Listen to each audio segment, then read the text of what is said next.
মঞ্চুরি চ্যানেলে সাথে আছি আমি শ্রী। আজকে পড়ব ভূতের গল্প। গল্পের নাম অদ্ভুতুরে ভুতুরে সভা। লিখেছেন কুমারেশ ঘোষ। তাহলে চলো শুরু করা যাক। সেদিন অমাবস্যার রাত, চারধারে ঘুটঘুটে অন্ধকার, এক হাত দূরের মানুষ দেখা যায় না। গায়ের শ্মশানটার চারপাশের বট, অশ্বত্থ, শেওড়া গাছগুলো এক পায়ে ঘেঁষাঘেঁষি করে দাঁড়িয়ে অন্ধকার যেন আরো বাড়িয়ে তুলেছে। মাঝে মাঝে শিয়াল শকুনদের পিলে চমকানো আওয়াজ, অনেকটা মরা কান্নার মতোই। আজ এখানে ভূত পেতনি শাকচুন্নিদের সভা। গেছো ভূত, মামধ ভূত, গোভূতেরাও এসেছে। কেউ তাল গাছ থেকে সরসর করে নেমে, কেউ বা কবরের মাটি ফুঁড়ে এসেছে। সব ভূতেরা মিছিল করে এখানে এই শ্মশানে জমায়েত হয়েছে। মিছিলে ভূত পেতনিরা তাদের কঙ্কাল হাত মুঠি করে স্লোগান ছাড়ছে, অবশ্যই নাকেশুরি। আমাদের দাবি মানতে হবে, নইলে ঘাড় মোটকে খাবো। গোভূতরা সামনে শিং নেড়েছে আর মামদভূতরা দাড়ি নেড়েছে। অনেকের হাতেই ছিল কালো পতাকা, অনেকে শিঙে ফুঁকিয়েছে। অনেক পেতনি আবার শাকচুন্নিরা পটল ক্ষেতের পাশ দিয়ে যাবার সময় পটপট করে অনেক পটল তুলে নিজেদের কোচরে ভরেছে। বাড়িতে গিয়ে পটল ভাজা, পটল চচ্চড়ি করে খাবে। সব ভূত পেতনিরা শ্মশানের সভায় এসে বসবার পরই একটা বিরাট খটখটাং করে আওয়াজ হলো। এই অদ্ভুত আওয়াজে সব ভূত পেতনিরা ততস্থ হয়ে উঠল। শ্মশানের পাশেই বড় শেওড়া গাছটার থেকে খড়ম পায়ে খটাং করে নামলো ব্রহ্মদৈত্যী। কালো কঙ্কালের গলায় সাদা পৈতেটা ধপধপ করছে, মাথায় চকচকে টাক, চোখ দুটো যেন তার ব্যাটারির টর্চ, জল জল করছে। সভাটা ঝলসে উঠল। শ্মশানের চিতায় আটপোড়া কাঠ দিয়ে সভাপতি ব্রহ্মদৈত্যীর জন্যে বেদি সাজানোই ছিল। সামনে রাখা আছে একটা মরার খুলি ফুলদানি, তাতে সাজানো ছোট ছোট ঝাউ গাছের ডাল। ব্রহ্মদৈত্যী বেদিতে পায়ের ওপর পা রেখে বসল। শ্মশানে এদিকে ওদিকে অনেক শুকনো মালা পড়েছিল। একটা খুদে পেতনি তা তুলে নিয়ে ব্রহ্মদৈত্যের গলায় পরিয়ে দিল। সভাপতি বরণ হলো। ভূত পেতনিরা সব হাড় হাতে হাততালি দিল। সভাপতি ব্রহ্মদৈত্যী বলল, হে ভ্রাতা ও ভগ্নীগণ, প্রথম সারির 5 জন আপনাদের অভিযোগ পেশ করুন। 5 জনে বললেই যথেষ্ট, কারণ 5 জনে যা বলে তাই সত্যি বলে বলেই মেনে নেয় নিয়ম।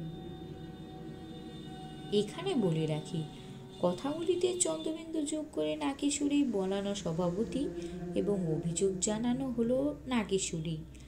ছাপার অক্ষরে চন্দ্রবিন্দুর টাইপ কম পড়তে পারে, তাই বাদ দেওয়াই হলো। মামদভূত দাড়ি নেড়ে বলল, আর কবরের জন্যে জমি পাওয়া যাচ্ছে না। জমির দাম খুব বেড়ে গেছে, তাই কবরখানা পর্যন্ত বিক্রি হয়ে যাচ্ছে। এর একটা বিহিত করুন। গেছে ভূত বলল, সব গাছ কেটে ফেলা হচ্ছে শহর করবার জন্যে, থাকি কোথায়? মেছোতে বলল, আমাদের কোল্ড স্টোরেজে রাখা হচ্ছে, শীতে হাড় কাঁপুনি কাঁপতে হয়, একবার মরেও আবার মরে যাওয়ার জোগাড়। গোভূত বলল, আমাদের হাড়, চামড়া, শিং দিয়ে নানা জিনিস তৈরি করছে, বেঁচে থাকতে দুধটুকু নিংড়ে বার করেছে, জল মিশিয়ে লাভ করেছে, অথচ যত্ন করে না, বরং বদনাম করে দুধ দিই না, কেবল খাই। পেতনি উঠে বলল, গৃহবধূদের হত্যা বন্ধ করতে হবে, হত্যার শোধ নিতে হবে, স্বামী শাশুড়ির ঘাড় মটকে দিতে হবে। পেতনি বলতেই একটা শাকচুন্নি উঠে দাঁড়ালো। সবুজপুটি সঙ্গে সঙ্গে নির্দেশ দিল, আর নয়, 5 জন হয়ে গেছে। শাকচুন্নি বললে, তা হোক, আমার অভিযোগ শুনতেই হবে। ওই মুখ পুরি পেতনিটারও কথা শুনলে আমার কথাও শুনতে হবে। আমি বিধবা মানুষ, মাছ খাই না, শাক ভাত খাই, কিন্তু শাকের খেতে কাকতাড়ুয়া পুঁতে রাখা হয়, সেটা দেখলেই ভয় করে। ভূতের চাইতেও দেখতে বিশ্রী। কাকতাড়ুয়া হাঁটাতে হবে। শাকচুন্নি বসতেই পেছন থেকে লাফিয়ে উঠল পেঁচে ভূত। হাত উঠিয়ে বলল, স্যার স্যার, আমার কমপ্লেন আছে। শুনেই চমকে উঠল ব্রহ্মদৈত্যী। কমপ্লেন? না না, এসব চলবে না।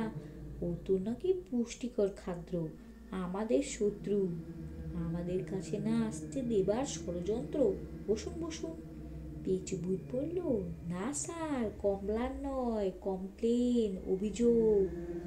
আগে বাচ্চারা পেঁচোয় পেয়ে মরতো, এখন নানা ওষুধের কৃপায় আর মরছে না।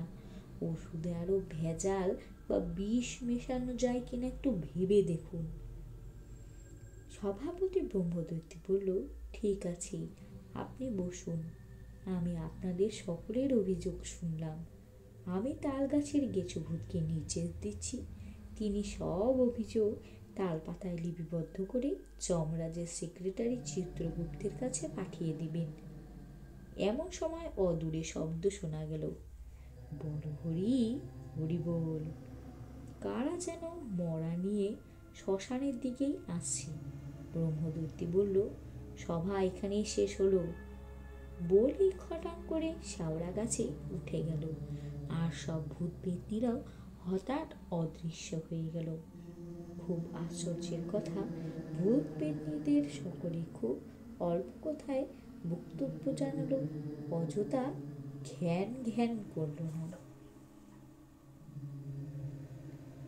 টাটা, আজ এটুকুই। পরবর্তী পর্বে পড়ব আবার আরেকটি গল্প।